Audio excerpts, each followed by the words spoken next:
কারণ আমিও খুব প্রিন্সিপালি স্ট্রং, স্ট্রিক্ট, নিজের কনসিয়াস আনকনসিয়াস মাইন্ডে যাতে কোনো ভুল না হয়ে যায়।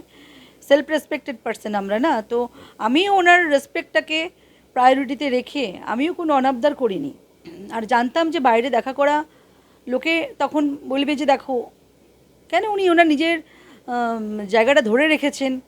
হ্যাঁ, বিয়ে হবে করব, সেটা তো আমরা মনে মনে ভাবছি, চেষ্টা করছি একটা সেই কনক্লুশনে আসার। কেন ওনাকে আমি কন্ট্রোভার্সির মধ্যে নেব? আমি এরকম অনাবদার করিও নি। হ্যাঁ, একদম। উনি জানেন আমি ওনাকে অনুপ্রাণিত করতে পারি, তবেই না উনি উনি কি আমাকে এমনি এমনি ফাইনালি কনক্লুশনে এসছেন। ওনার মনে হয়েছে সামহাও যে না, খোঁজখবর নিয়েছেন। হ্যাঁ, উনি আমাকে একবারে সিদ্ধান্ত জানাননি, বুঝেছেন। আর আমিও ওনার সেই সম্মানটা রাখবো, ওনাকে আমি কখনোই কমজোর হতে দেব না।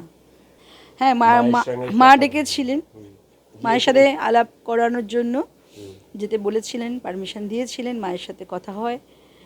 সেই সময় দিলীপটা অনুপস্থিত ছিল। হ্যাঁ হ্যাঁ, উনি বাইরে ছিলেন। হ্যাঁ, উনি বলেছিলেন একটু মাকে গিয়ে, কারণ তো ওনার কুকুর ছুটি নিয়ে চলে গেছিলেন। ওনার মানে মায়ের দাঁত ওঠানো, খাওয়া দাওয়া, তো তারপরে সিকিউরিটিসদের সাথে ওনার কথোপকথনের একটা ল্যাঙ্গুয়েজ প্রবলেম, তারা হিন্দিভাষী। তো একটু গিয়ে খোঁজখবর নিতে বলেছিলেন উনি। একাধিকবার উনি বাইরে বাইরে থাকতেন, আমি একাধিকবার মায়ের সঙ্গে দেখা করেছি, চেষ্টা করেছি ওনার পছন্দ অপছন্দ কী খাবার দাবার বানিয়েছি। আমার কত দেখুন, আমি বুঝতে পারছি না টাইম এভাবে কনজিউম হয়ে যাচ্ছে। আপনি কটার সময় যাবেন? ওখানে তো অ্যালাউ করবেন আপনারা?